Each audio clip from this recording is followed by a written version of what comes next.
Bienvenue dans votre émission Vivre les réalités du ciel sur la terre. Je me présente, je suis le pasteur André et nous avons comme règle d'or sur ce plateau que Jésus-Christ est Seigneur et la parole de Dieu est l'autorité finale. Alors nous voulons continuer exactement là où nous étions hier et nous avons dit clairement, alléluia, que avant d'étudier la prière, nous voulons comprendre, il y a certains éléments qui doivent être établis dans ton esprit, qui doivent être établis dans ta tête. Avant de commencer à étudier la prière, nous sommes en train de parler de la prière selon le royaume de Dieu. Nous ne parlons pas de la façon de prier selon la religion, selon église telle. Non. Nous parlons de la prière selon le royaume de Dieu. Et la Bible dit que dans le royaume de Dieu, dans le livre d'Apocalypse au chapitre 5, la Bible dit qu'il a fait de vous des rois et des sacrificateurs. Alléluia. Pour votre Dieu, des rois et des sacrificateurs pour votre Dieu. Donc ce qui fait que lorsque tu dois parler à Dieu, tu parles à Dieu comme un roi. Tu ne parles pas à Dieu comme un mendiant ou bien comme quelqu'un qui n'a rien dans la vie, qui cherche comment il doit vivre. Alléluia. Comme souvent l'expression « Oh, nazo lukavi ». Non. Quand tu te présentes devant Dieu, tu te présentes en tant que roi. Et comment est-ce qu'un roi parle ? Un roi parle avec assurance. Alléluia. La Bible dit dans Hébreux 4 au verset 16, « Approchez-vous avec assurance ou avec confiance. » Alléluia.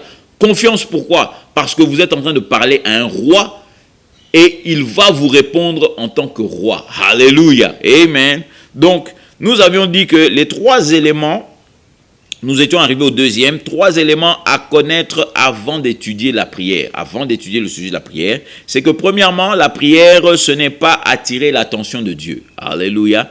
La prière, ce n'est pas attirer l'attention de Dieu. Bozo ganga, tu cries en croyant que Dieu est sourd. Non, mon frère. La prière, ce n'est pas attirer l'attention de Dieu. Voici que maintenant, la Bible, le deuxième élément dont nous avons parlé, nous avions dit que la prière, ce n'est pas pousser Dieu à faire quelque chose qu'il ne veut pas. Alléluia. Tout ce que Dieu va faire, mon frère, ma soeur, il l'a déjà fait. Et tout ce qu'il voudra faire, c'est basé sur sa parole. Alléluia. C'est pour ça que un chrétien qui n'a pas de Bible, je ne sais pas ce qu'il fait. Alléluia. Je ne sais pas quelle est sa chrétienté, à quoi sert sa chrétienté. Mon frère, ma soeur, nous ne sommes pas en train de vivre des fables ou bien des histoires ou bien des témoignages des gens. Nous sommes en train de vivre la parole de Dieu. Et pour vivre la parole de Dieu, il faut lire la parole de Dieu. Comment est-ce que je serai ce que Dieu veut si je ne lis jamais la volonté de Dieu? Les gens me diront, à quoi? La volonté de Dieu. Oui, mon frère. La volonté de Dieu, ce n'est rien d'autre que la parole de Dieu. Alléluia. Comment est-ce que tu connais la volonté de ton papa physique, ton papa charnel? Comment tu connais sa volonté? Lorsqu'il ouvre sa bouche, lorsqu'il parle. S'il ne parle pas, comment tu vas connaître sa volonté? Alléluia. Et voici que ce livre que nous avons ici, c'est ce qu'on appelle la volonté révélée de Dieu. C'est la volonté révélée de Dieu. Donc, ce qui fait que dans ce livre ici, nous voyons les grandes choses, alléluia, que Dieu a préparé pour nous et qui nous dit que nous pouvons jouir dans la vie.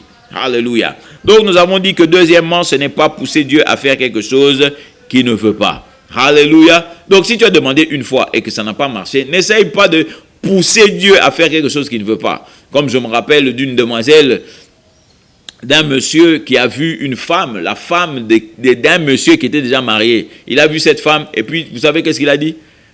Le jour d'après, il va voir le pasteur. Même pas le jour d'après, le soir même. Il va voir le pasteur, il dit, pasteur, il faut qu'on prie. On va jeûner toute la nuit, on va prier toute la nuit. Le pasteur, il dit, mais papa, tu veux qu'on prie pourquoi? Il dit, non, j'ai vu la femme de frère tel. Et Dieu m'a dit que cette femme, c'est ma femme. Je veux demander à Dieu qu'il me donne cette femme. Le pasteur qui le regarde, il dit, oh mon frère, je n'ai même pas besoin de prier pour savoir que Dieu ne va pas te donner sa femme. Parce que la Bible dit, ne convoite pas la femme de l'autre. Le frère a dit, non, moi je vais prier toute la nuit, je vais essayer de convaincre Dieu. Je vais prier toute la nuit pour que Dieu me dise. Et voici que le pasteur est allé dormir, le frère a payé, il est allé dans, si vous voulez, la permanence. Il est allé là-bas, il a prié toute la nuit.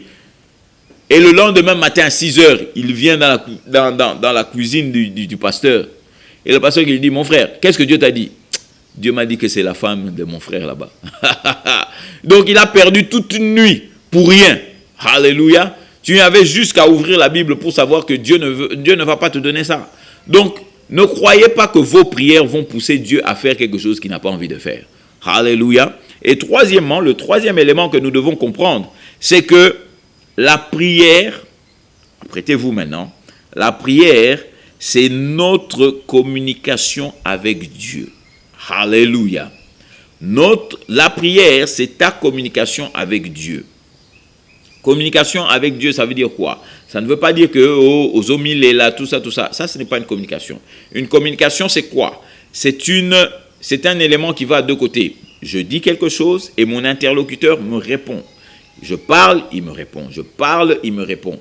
Je parle, il comprend ce que je dis. Et lui, il parle. Moi aussi, je comprends ce qu'il dit. Alléluia.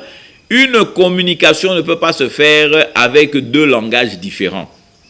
Écoute-moi bien. Une communication, excusez-moi, ne peut pas se faire avec deux langages différents. Voici que toi, tu parles Chiluba et moi, je parle anglais.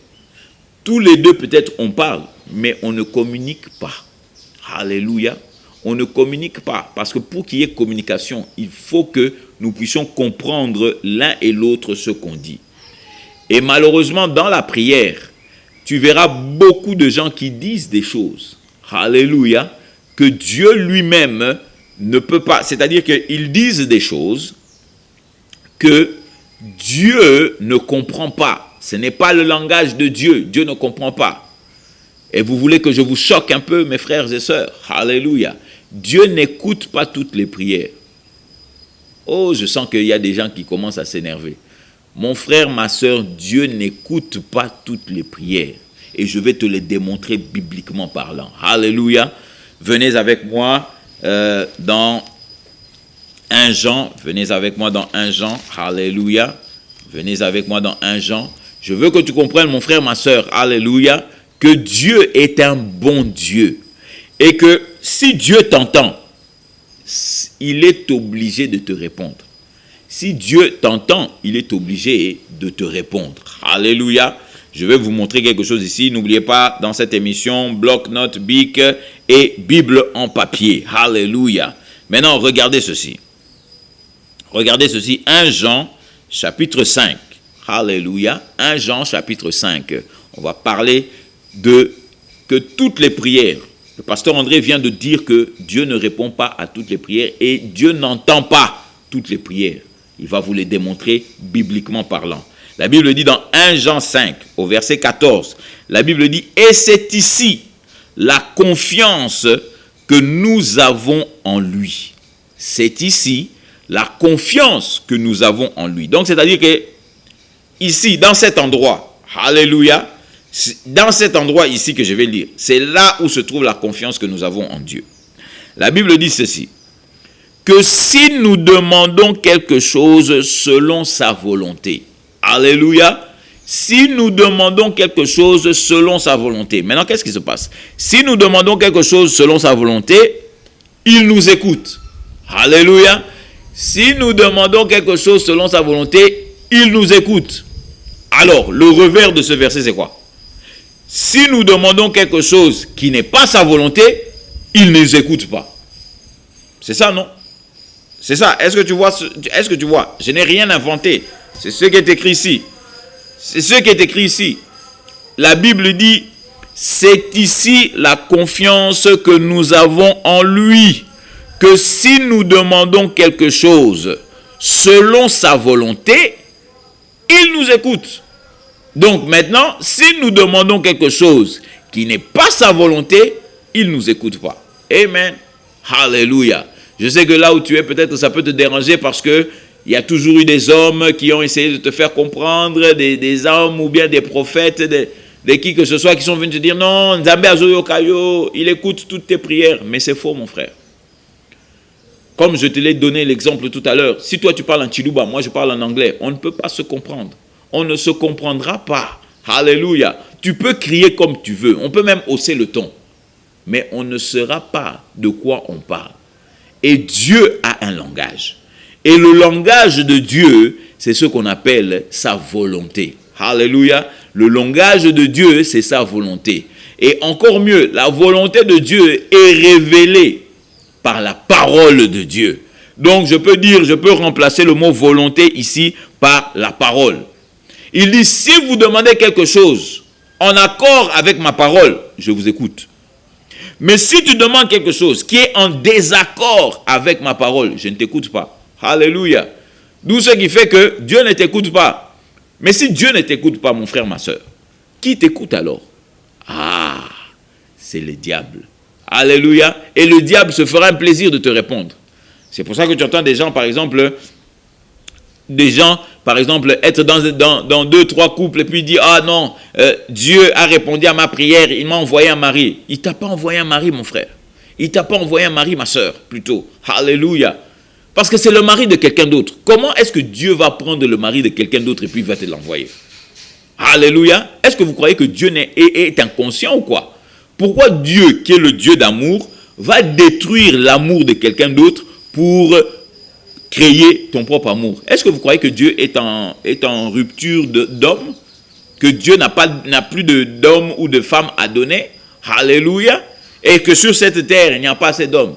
Vous savez, on peut me dire tout ce qu'on veut, on peut me montrer à la télé que il y a plus d'hommes que de femmes. C'est faux. Moi, je crois en la Bible. Moi, je crois que Dieu, quand il a créé le monde, il a créé Adam et Ève. Alléluia.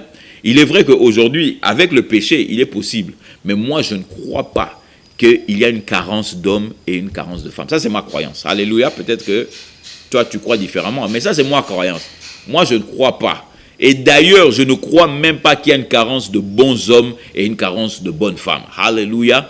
Pendant que moi aussi, je cherchais à me marier, les gens me disaient, ah, les filles, tu sais, dans ces pays, Kosaka, mais j'ai trouvé une bonne femme. Comment j'ai pu trouver une bonne femme? Parce que j'ai cru en Dieu. Alléluia.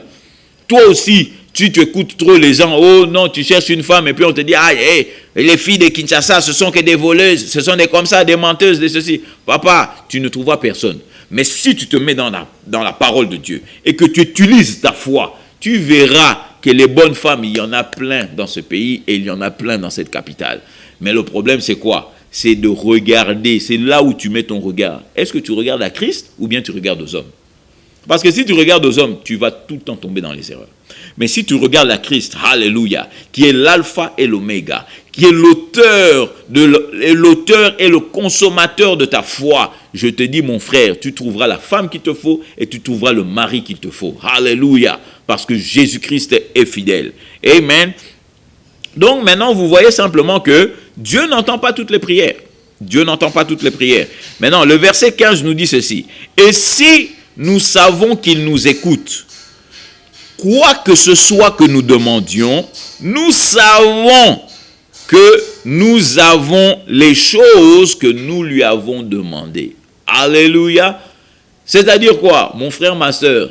Dès que tu as trouvé quelque chose dans la parole de Dieu, Dieu t'écoute. Et si Dieu t'écoute, ça veut dire que tu as déjà la chose que tu demandes. Alléluia. Gloire soit rendue à Jésus-Christ. Tu as déjà la chose que tu demandes. Amen. Pourquoi? Parce qu'il a écrit dans sa parole. Parce qu'il a dit. Alléluia. Si Dieu a dit quelque chose, papa, tu l'as déjà. Si Dieu a dit quelque chose, tu l'as déjà. C'est comme ça que l'homme et la femme de foi vivent. La femme de foi, l'homme de foi croit en ce que la Bible dit.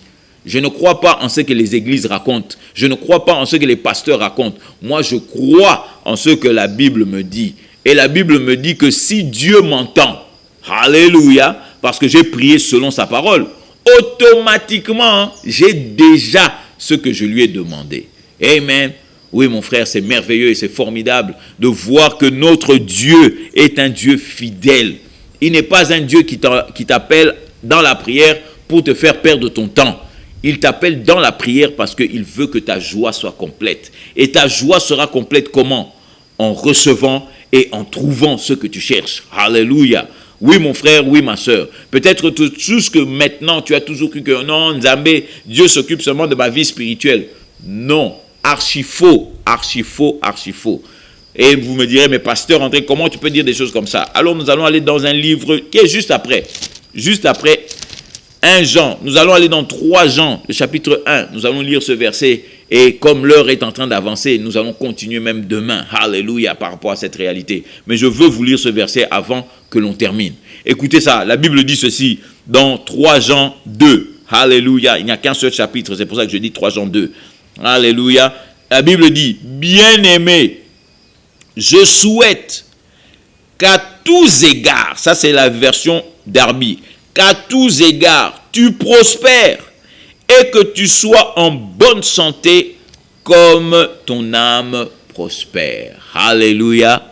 Oui, mon frère, ma soeur, nous sommes arrivés à la fin de notre réunion d'aujourd'hui, mais je ne peux pas me permettre de terminer sans que tu puisses accepter Jésus-Christ comme ton Seigneur et Sauveur.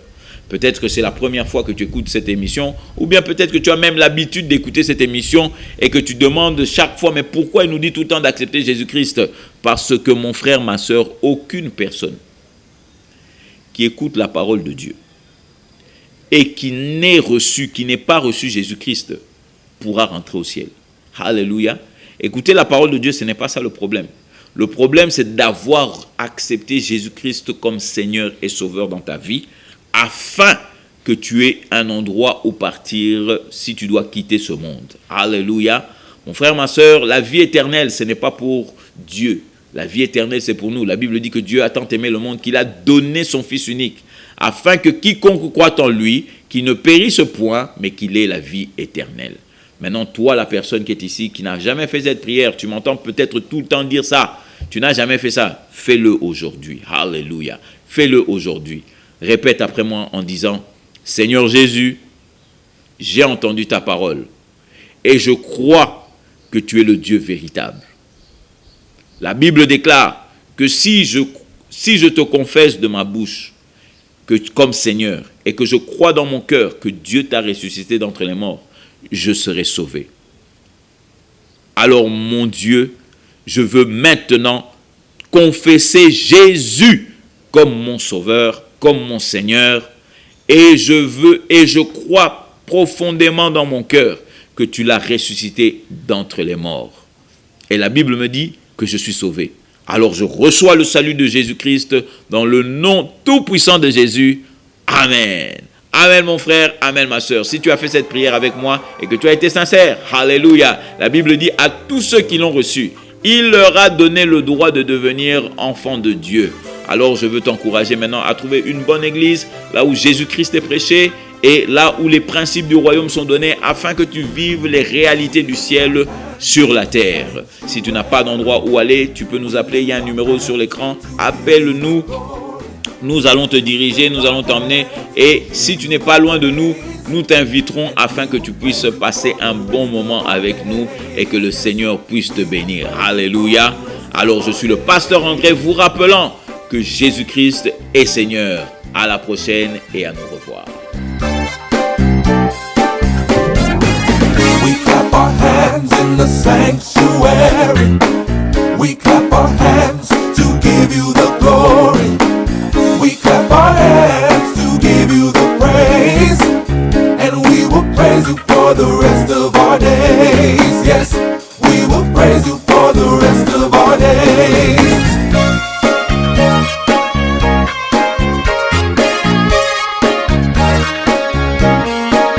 We sing a song in the same